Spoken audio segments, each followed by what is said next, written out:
Two officers shot there on scene, according to NOPD Superintendent Ann Kirkpatrick, who also said that that's where she was heading right now to get an update on how they are doing. We do know that they are stable at the hospital as they're being treated. Those two officers shot by the driver of the truck who plowed into the group of people intentionally, according to investigators. As we take a look at the scene during the 3 o'clock hour, 4 o'clock hour this morning, minutes after that situation took place on Bourbon Street. People describing what they said was running for their lives, others being treated by EMS on the ground there, wrapped in blankets, some of them tourists staying in hotels that were also forced to evacuate amid, according to witnesses on scene, speaking to our reporters, calls of a bomb threat. Now again, Special Agent Duncan from the FBI did address that somewhat, saying that they did find IEDs, improvised explosive devices, but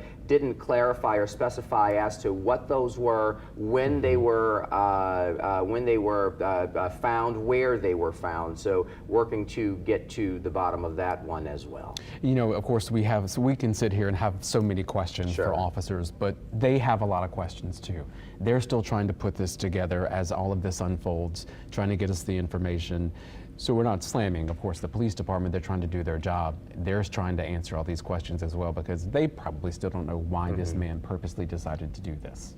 Live picture right now at Bourbon Street as we take a look at this earth cam shot. You see investigators remain there on scene here overnight. You can see the police tape still up there as there is a barrier.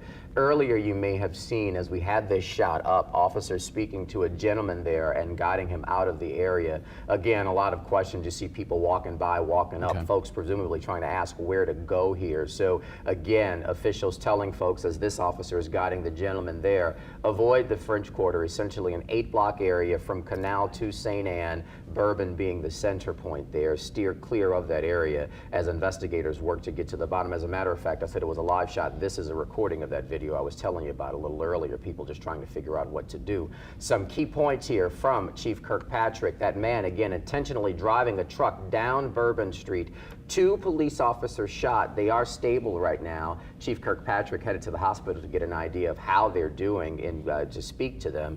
The FBI, though, leading the investigation. We did hear from Special Agent Duncan in that very brief press briefing, and Kirkpatrick telling us while we don't have much on the demography of those injured, the number around 35, most of them, she says, are locals. Now, of course, you mentioned the 2 officers she mentioned were in stable condition. We don't know the conditions of the more than 30 others who were taken to hospitals. I know 26 of them taken to UMC, a level 1 trauma center, where they, of course, treat some of the most severe patients, and that's where our Lily Cummings has been.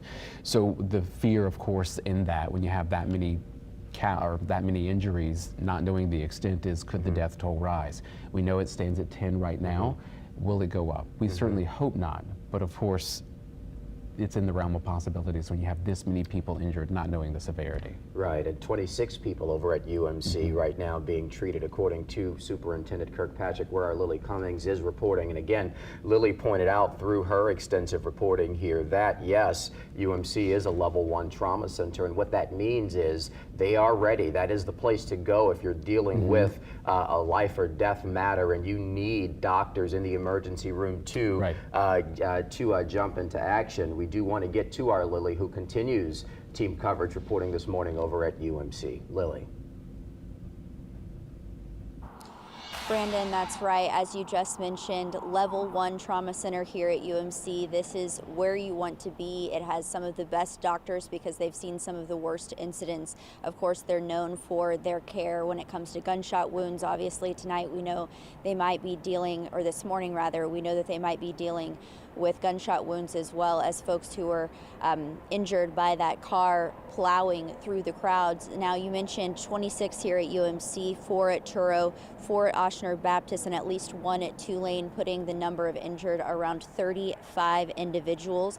Now, it's unclear at this time if that includes the 2 NOPD officers that were shot at by the driver. You heard Chief Kirkpatrick mentioned that once the driver wrecked, he he or she fired at those officers. So we're not sure at this time if that number includes them or not. We know that Kirkpatrick was going to visit the officers as soon as that press conference wrapped up. Since that press conference finished, we have seen some police activity here. We saw both Louisiana State Police as well as some unmarked law enforcement agency cars pull up to UMC Hospital. So it's very possible that Kirkpatrick is here now. And of course, we know that there are several hospitals in our area that are dealing with these injured folks, and we know that this could be there could be additional injuries. She mentioned in that press conference that folks could have been brought to the hospital by their own means, by people just taking them to the hospital. So that is the number at this time that we know of folks who were transported by ambulance to the hospital. So again, that number could grow throughout the day as we get more information. You heard that they will be bringing us an update at 11 a.m. We might have more information at that time of the injuries, and again wanting to ask if that 35 number includes those 2 NOPD officers that were shot. And again, level 1 trauma center here at UMC, this is where you want to be. Again, for anyone who might be watching who is not from here, who's wondering where maybe their loved ones might be, UMC is a good place to start, but obviously you heard that there are multiple hospitals dealing with this right now. We also know, as you mentioned, Brandon, that the majority, Chief Kirkpatrick said, of the injured folks are locals. So again, we know this was obviously a big tourist weekend with the Sugar Bowl in town, and obviously it being New Year's Eve. But at this time, she's saying that the majority of the injuries are local folks. That's all we have right now at UMC. We're going to continue to watch closely for any activity here and keep our ear to the ground as far as those numbers go. Brandon. All right, Lily, thanks. You heard her talk about the Sugar Bowl there. You heard from the chief a moment ago saying to go on about your day today. If you're going to be going to the game, they assure that it's going to be safe. Any tourists or locals, for that matter, who want to be out enjoying downtown, please do so. But that's hard to do. Yeah, it is. It's a really tall task knowing what just transpired in the city. But of course, the police department and city leaders want people to kind of continue on as they continue this investigation, but avoid Bourbon Street at all costs in those A blocks. Yeah, both a mental and a physical barrier there as you figure out what to do on this day. But of course, we've got a lot of questions as to where this investigation stands. We told you a few minutes ago that there hasn't been any information released about the driver of this truck, who this person may have been, where this person is, if that person is still alive, in fact, right now, or in custody. Our Winston Reed, he's live this morning over at the 8th District, where investigators did hold a briefing. Winston.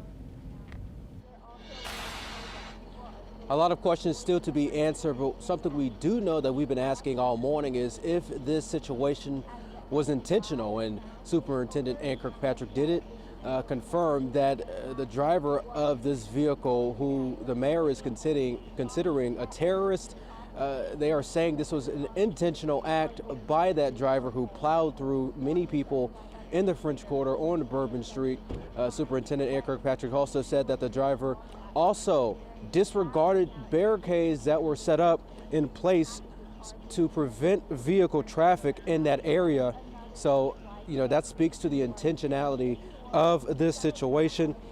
Just again, providing you some more updates, what we heard from the mayor as well as NOPD, at least 35 people were injured.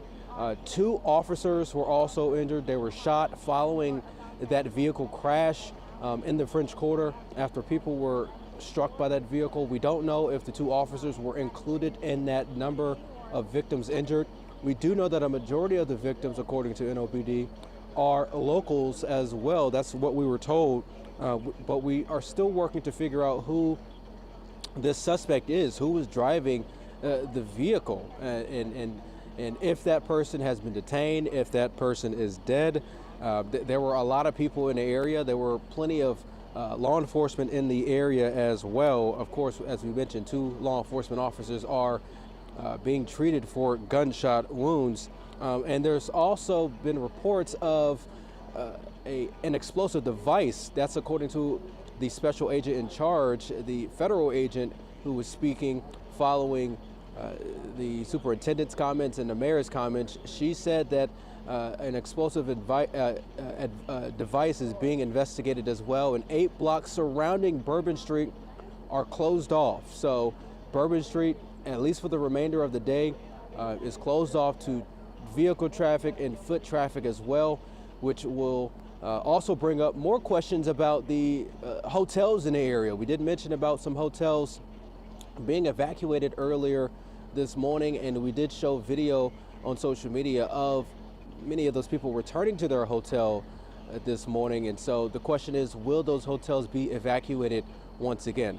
Mayor LaToya Cantrell said that she was in contact with both Governor Landry and members of the White House. So again, this is a national story. This is something that is being taken from the federal government. The federal government is taking over. The federal law enforcement is taking over this investigation, as we've been told from the superintendent as well. And again, we're continuing to get more information, and they will offer us another briefing later this morning around 11 o'clock. So just stay tuned as we continue to learn more information. And the 8 blocks around Bourbon Street will be closed off today. So if you are in the area today, please avoid those 8 blocks around Bourbon, and which is a big chunk of the French Quarter. And certainly this is a tragic way to start the first day of the year, as many were in town celebrating and ringing in the new year. Mike, Brandon. Yeah, Winston, and you were one of the reporters there pushing for answers as to the extent of those IEDs that the special agent from the FBI who's leading this investigation did confirm they found, but didn't get any answers on that. Also more information about the suspect here. But again, Winston, we know that you'll bring us up to speed throughout the morning as you learn more. Yeah.